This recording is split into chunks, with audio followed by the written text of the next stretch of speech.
Shalom semuanya, perkenalkan nama saya Lisa Luman Batu. Saya mahasiswa dari Sekolah Tinggi Teologi Tabga Batam, Prodi Pendidikan Agama Kristen atau PAK.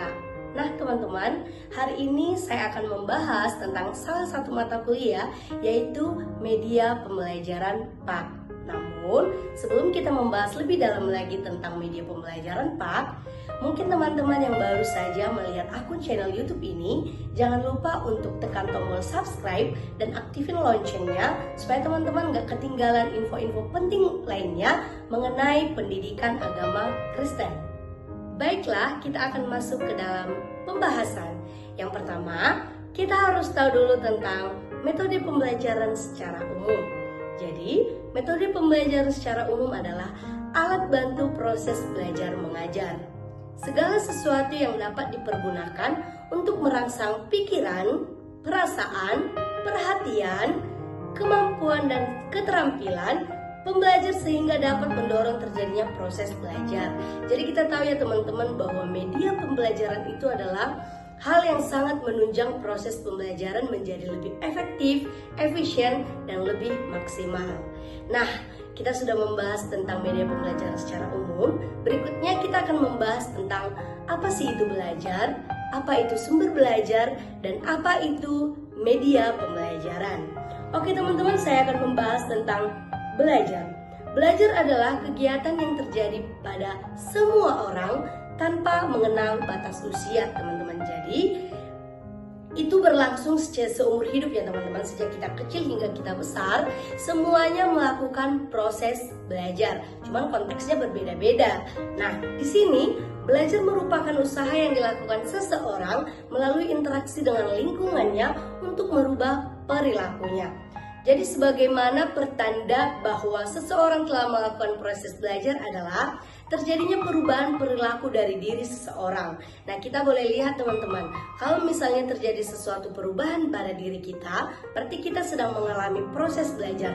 Contohnya apa sih? Nah, contohnya adalah dari kita tidak tahu, kita menjadi tahu, dari kita tidak mengerti, kita menjadi mengerti, dari kita mungkin yang dulunya pembangkang, kita menjadi penurut, yang dulunya kita berbohong, kita menjadi jujur. Itu adalah beberapa contoh perubahan yang terjadi pada diri seseorang pada saat dia melakukan proses pembelajaran. Nah, berikutnya kita akan membahas tentang sumber belajar. Sumber belajar adalah semua sumber yang digunakan untuk proses pembelajaran. Nah, di sini tuh kita tahu ya teman-teman bahwa sumber pembelajaran itu sangat banyak. Contoh-contohnya adalah guru, buku, internet, alat teknik, media, lingkungan, orang tua, bahkan masih banyak lagi yang dapat digunakan untuk memberi fasilitas kemudahan belajar bagi setiap siswa. Jadi masih banyak sumber-sumber belajar lainnya yang teman-teman harus tahu bahwa itu dapat menunjang proses pembelajaran siswa menjadi lebih maksimal. Nah, berikutnya adalah media. Media adalah alat bantu yang untuk menyampaikan informasi yang merupakan sarana pendidikan yang dipergunakan sebagai perantara dalam proses pembelajaran untuk merangsang pikiran, perasaan, perhatian sehingga terjadinya proses belajar pada peserta didik. Nah, ini tadi saya sudah bahas ya teman-teman ya, bahwa media itu adalah alat bantu menyampaikan informasi. Seperti saya menggunakan laptop, handphone, buku untuk menyampaikan informasi-informasi penting untuk saya bacakan dan saya bisa praktekkan, bahkan saya bisa berbicara di media saat ini itu karena saya mendapatkan informasi-informasi dari media tersebut. Oke. Nah, berikutnya kita akan membahas tentang sumber media menurut Asosiasi Teknologi Komunikasi Pendidikan. Di sini ada beberapa teman-teman, yaitu mulai dari pesan, orang, bahan, alat, teknik, dan lingkungan. Kita akan bahas satu persatu. Sumber belajar melalui pesan adalah ajaran atau informasi yang disampaikan oleh komponen lain yang dapat berupa ide, fakta, ajaran, nilai, dan data teman-teman. Nah, jadi itu adalah sumber yang kita dapat dari pesan ya. Yang kedua adalah sumber belajar yang kita dapat dari sumber media yang kita dapat dari orang teman-teman. Nah, manusia yang berperan sebagai pencari, penyimpan, pengelola, penyaji pesan. Contohnya guru, dosen, pustakawan, petugas, petugas laboratorium, instruktur, pelatih olahraga, tenaga ahli, dan masih banyak lagi yang dapat menjadi media pembelajaran ya. Oke, yang ketiga kita akan membahas bahan, teman-teman. Bahan ternyata merupakan perangkat lunak atau software yang mengandung proses belajar mengajar, yaitu yang bisa disajikan menggunakan peralatan tertentu seperti buku teks, modul, transparansi, kaset program audio, kaset program video, program slide, film, dan lain sebagainya.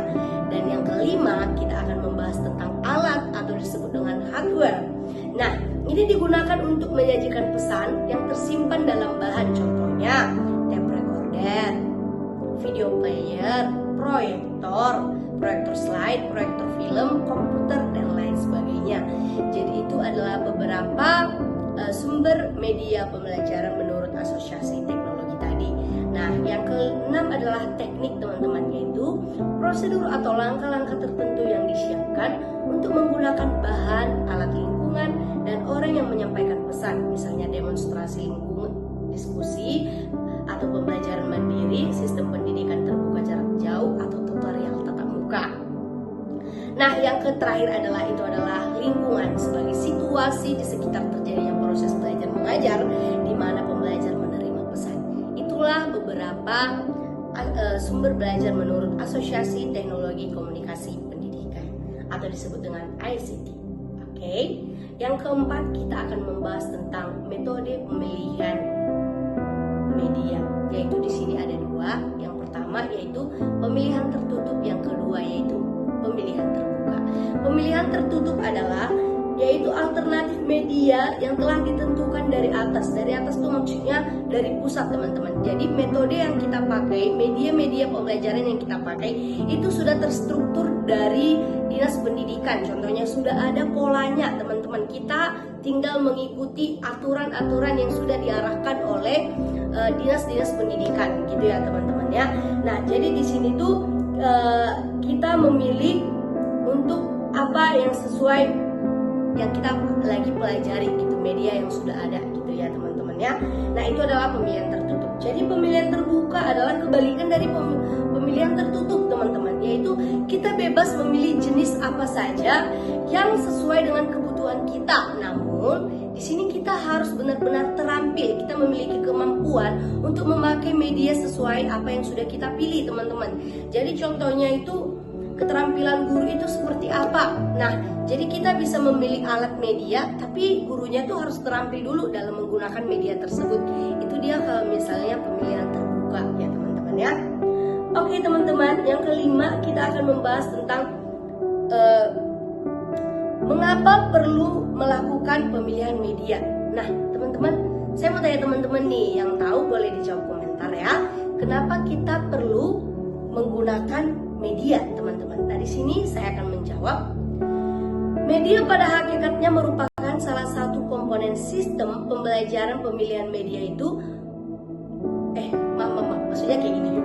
Media pada hakikatnya merupakan salah satu komponen sistem pembelajaran. Jadi, pemilihan media itu perlu kita lakukan agar kita dapat menentukan media yang terbaik, yang tepat, yang sesuai dengan kebutuhan kondisi anak didik. Nah, jadi teman-teman, kita perlu tahu nih anak didik kita perlu apa, biar kita dapat mempersiapkan sesuai dengan apa yang mereka butuhkan. Contoh, kita di anak PAUD, pendidikan anak usia dini, dia perlunya apa? Di anak SD perlunya media seperti apa? Di SMP media seperti apa? Jadi kita harus tahu, teman-teman, pemilihan media yang sesuai dengan apa yang takaran yang mereka pakai, gitu ya, teman-teman ya. Nah, jadi di sini untuk itu pemilihan jenis media harus dilakukan dengan prosedur yang benar, karena begitu banyak jenis media dengan berbagai kelebihan dan kelemahan masing-masing. Jadi perlu kita tahu bahwa kita harus pakai media sesuai dengan apa yang kita perlukan. Oke, yang keenam kita akan membahas 8 kriteria yang menjadi pertimbangan dalam pemilihan media. Di sini ada 8, teman-teman, yang menjadi pertimbangan pemilihan media, yaitu yang pertama tujuan. Kita harus tahu tujuannya dulu. Pemilihan media itu untuk apa? Yang kedua, kita harus tahu sasaran didik seperti apa yang kita perlukan. Yang ketiga, karakteristik atau ciri khas media yang bersangkutan. Yang keempat, waktu. Waktu ini sangat perlu ya teman-teman, untuk kita menyesuaikan media yang akan kita pakai kepada peserta didik. Yang kelima, biaya. Biaya yang diperlukan untuk media pembelajaran tersebut. Yang keenam, ketersediaan fasilitas yang kita pakai untuk menunjang proses pembelajaran dari media tersebut. Yang ketujuh adalah konteks penggunaan. Dan yang kedelapan adalah mutu teknis. Jadi kedelapan ini adalah hal-hal pertimbangan untuk pemilihan media yang harus kita lihat teman-teman. Jadi sebelum kita mengambil tindakan dalam proses media pembelajaran, kita harus lihat 8 pertimbangan ini dulu supaya pembelajaran kita bisa lebih maksimal. Oke teman-teman, yang ketujuh kita akan membahas tentang yang menjadi landasan pemilihan media adalah yang pertama, landasan empiris. Jadi landasan empiris ini adalah dasar yang digunakan untuk mengembangkan dan memilih media pembelajaran berdasarkan penelitian. Jadi kita harus meneliti dulu sesuai dengan apa yang kita perlukan. Jadi dasar-dasar yang digunakan untuk mengembangkan pemilihan media itu seperti apa. Kita harus benar-benar melakukan penelitian dulu, gitu ya teman-teman ya. Yang kedua adalah landasan psikologis. Psikologis ini untuk memberikan materi pelajaran dan memilih media sesuai dengan kondisi psikologis peserta didik. Bagaimana anak belajar, motivasi belajar, aspek-aspek lain yang diperlukan. Jadi teman-teman, landasan psikologis ini adalah pemilihan materi yang sesuai dengan kemampuan mereka, teman-teman. Apa yang mereka perlukan, gitu ya teman-teman ya. Motivasi belajar mereka seperti apa, supaya mereka dapat mengikuti proses belajar yang sedang berlangsung, gitu ya teman-teman ya. Yang ketiga adalah landasan teknologi. Nah, dapat meningkatkan produktivitas pendidikan, membantu mendidik murid atau guru untuk memperoleh informasi lebih mudah, teman-teman. Jadi ini tuh sangat diperlukan ya, sehingga kita bisa mengajar anak-anak lebih gampang sesuai dengan apa yang mereka perlukan. Karena anak-anak ini daya tangkapnya berbeda-beda. Ada dia mungkin harus melakukan praktek, ada mereka mungkin audio atau berbagai semacamnya. Jadi teknik ini adalah hal yang sangat penting untuk dilakukan oleh seorang guru kepada peserta didik sehingga melakukan proses pembelajaran lebih efisien lagi. Oke teman-teman, yang terakhir kita akan membahas tentang manfaat secara umum. Media pembelajaran adalah apa sih itu dia manfaat secara umumnya itu tadi? Nah, di sini teman-teman kita kan sudah membahas tentang media pembelajaran secara umum. Nah, di sini kita harus tahu juga manfaat secara umumnya itu dan secara khusus media pembelajaran itu apa ya teman-teman ya. Nah, di sini manfaat secara umum dapat kita lihat di sini dikatakan manfaat secara umum adalah proses pembelajaran itu untuk memperlancar interaksi antara guru dan siswa sehingga kegiatan pembelajaran akan lebih efektif dan efisien. Mungkin ini saya sudah jelaskan berulang kali teman-teman, karena tanpa adanya proses pembelajaran yang efektif dan efisien itu kita tidak akan bisa memperlancar proses pembelajaran kita, gitu ya teman-teman ya. Jadi itu adalah manfaat media secara umum, media pembelajaran. Nah, secara khusus teman-teman, di sini dia ada beberapa yang lebih rinci ya teman-teman. Kita akan dengarkan manfaat khusus media pembelajaran. Yang pertama, penyampaian materi pembelajaran dapat diseragamkan. Yang kedua, proses pelajaran menjadi lebih jelas dan menarik. Jadi anak-anak itu nggak bosan teman-teman, nggak boring gitu ya. Yang ketiga, proses pembelajaran menjadi lebih interaktif. Jadi ada anak yang lebih interaktif, lebih mengetahui karena ada mungkin media-media yang kita pakai sehingga mereka melakukan kognitif mereka bekerja gitu ya teman-teman ya. Yang keempat, efisiensi dalam waktu dan tenaga, karena metode pembelajaran media yang sudah kita pakai membantu kita dalam proses pembelajaran sehingga ini dapat mengefisiensikan waktu dan tenaga kita. Yang kelima adalah meningkatkan kualitas hasil belajar siswa. Yang keenam, media memungkinkan proses pembelajaran dapat dilakukan di mana saja dan kapan saja. Karena adanya media ini, jadi kita bisa belajar di mana saja teman-teman.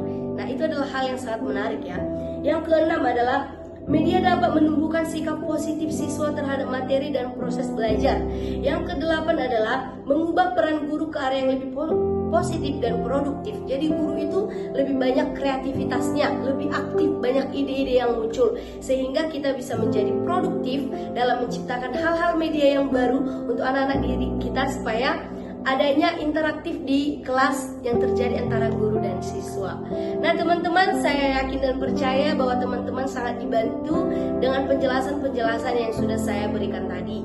Saya harap teman-teman semuanya dapat mengerti, dan saya minta maaf kalau misalnya ada kurangnya penyampaian yang saya sampaikan atau mungkin kurang maksimal dalam memberitahukan penjelasan-penjelasan mengenai beberapa hal-hal yang sudah saya uraikan tadi. Demikianlah yang bisa saya sampaikan tentang media pembelajaran ini. Saya Elisa Luman Batu pamit undur diri. Saya ucapkan terima kasih, Tuhan Yesus memberkati. Shalom.